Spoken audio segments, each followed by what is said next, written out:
প্রতিবাদ জানাচ্ছি। আমরা চাই এই ফ্যাসিবাদী সরকারের তৃণমূল যতদিন পর্যন্ত এই বাংলাদেশে অরক্ষিত থাকবে ততদিন পর্যন্ত এই ফ্যাসিবাদী কার্যক্রম এই বাংলাদেশে চলতে থাকবে এবং বিদেশেও থাকবে। আমরা চাই অন্তর্বর্তীকালীন সরকার এই ফ্যাসিবাদীর উপরে তাদের বিচার কার্যক্রম শুরু করুক। জুলাই গণঅভ্যুত্থানের নেতৃবৃন্দকে অপমান অপদস্থ করছে, যার দায় এই ইনসিডেন্টকে নিতে হবে।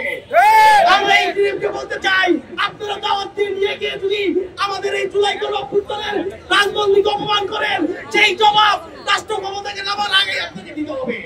আমরা বলতে চাই এনসিপি একটা জুলাই গণঅভ্যুত্থানের দল, যারা এই জুলাই গণঅভ্যুত্থান থেকে উঠে এসেছে, তারা জুলাইকে ধারণ করে তারা তার ভাইদের চৈত্যের রক্তের সাথে কোনো বেইমানি করবে না। রাজনৈতিক দলকে বলতে চাই, আপনারা যে সকল স্টেটমেন্ট দিচ্ছেন আওয়ামী লীগ ছাড়া নির্বাচন হবে না, জাতীয় পার্টি ছাড়া নির্বাচন হবে না, আমরা বলতে চাই মির্জা ফখরুল সাহেব আজকে আপনি জাতির সাথে জুলাইয়ের সাথে বেইমানি করেছেন এবং এই বেইমানির ফল আপনাকে আপনার দলকে দিতে হবে ইনশাআল্লাহ। আমরা বলতে চাই জাতীয় নাগরিক পার্টি, জাতীয় যুব শক্তি ঐক্যবদ্ধ থেকে রাজপথে দাঁড়িয়ে থেকে আওয়ামী লীগকে বাংলাদেশ থেকে নিশ্চিত করে চলবে ইনশাআল্লাহ। ব্যর্থ হলে তার কর্মীর জন্য আপনারা 5,000 টাকা ঘোষণা করেন।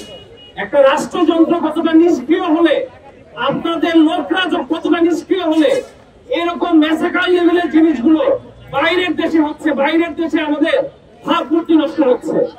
আমাদের নেতারা যদি দেখা যায় বাইরের সরকারে নিরাপদ না থাকে, কিছুদিন পর দেশেও আমাদের নেতাকর্মীদের উপর অহরহ হামলা দেখা যাবে।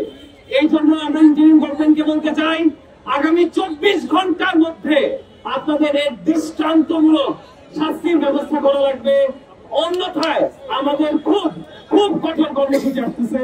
সবাইকে অনেক ধন্যবাদ। ইনকিলাব জিন্দাবাদ।